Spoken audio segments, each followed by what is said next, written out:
আমায় কারো দরকার হলে কৃষ্ণনগর টু করিমপুরের বাসটি ধরে অনায়াসেন যাবেন চলে বেতাইতে মোর বাড়ি। আমার সম্পর্কে সম্যকভাবে জানা আপনাকে আসতে হবে তেহট্টু থানা, এবং আমার যে বাড়ির নিকটের চাট, ছোট্ট ছোট্ট বাচ্চাদের বলতে হবে যাব মিশর স্মৃতিসংঘের মাঠ।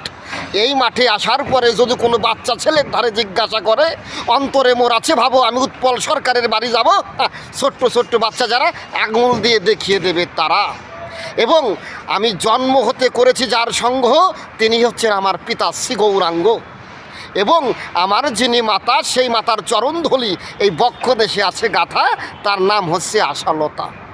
এবং আমার যিনি বড় ভাই তার কথাও একটু বলতে চাই, তার নাম হচ্ছে গৌতম, এবং তার কনিষ্ঠ পুত্রের নাম হচ্ছে স্বাগতম। এবং তনুশ্রী নামও তার আছে একটা কন্যা, মহিষী ধন্যা, জয় হরিবল। এবং আমার মেজ ভাইয়ের কথাও একটু বলা দরকার, ওর নাম হচ্ছে উজ্জ্বল সরকার। এবং আমার পরিচয় আর কি দেব, ধর্মরাজ সভা পরে আমাকে তো কম বেশি সবাই একটু চিনতে পারে এই ফেসবুকের ভিতরে।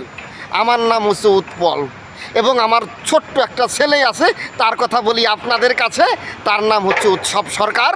এবং আমার আছে দুইজন বোন, যদিও একই মায়ের গর্ভে করিনি জন্মগ্রহণ। একটা বোনের নাম হচ্ছে রূপা, আর এক বোনের নাম হচ্ছে সোনালি। সেই বোনদের পরিচয় দিলাম এই সভাতলি। আপনারাও একটু আশীর্বাদ করবেন যাতে আমার ওই বোন দুটো স্বামীর ঘরে গিয়ে সম্যকভাবে সুন্দরভাবে শ্বশুর শাশুড়ি নিয়ে, স্বামী নিয়ে একদম কৃষ্ণ নামের মধ্যে দিয়ে সংসার করতে পারে। যদি ওদের বিবাহ হয়ে গেছে এই ধরণীতলে, জয় হরিবল জয় ভবা, এই এক কথা ডেলি ডেলি বলতে ভালো লাগে না। তবু ভক্তবৃন্দরা বলে, দাদা কোথায় আপনার বাড়ি, আপনার গালে দেখি ছোট্ট ছোট্ট দাড়ি। জয় হরিবল, ঠিকানা দিলে আপনার বাড়িতে দেব পারি। জয় ভবা, ভুল ত্রুটি হলে আমাকে ক্ষমা করবেন। জয় ভবা, জয় পাগল, জয় হরিবল।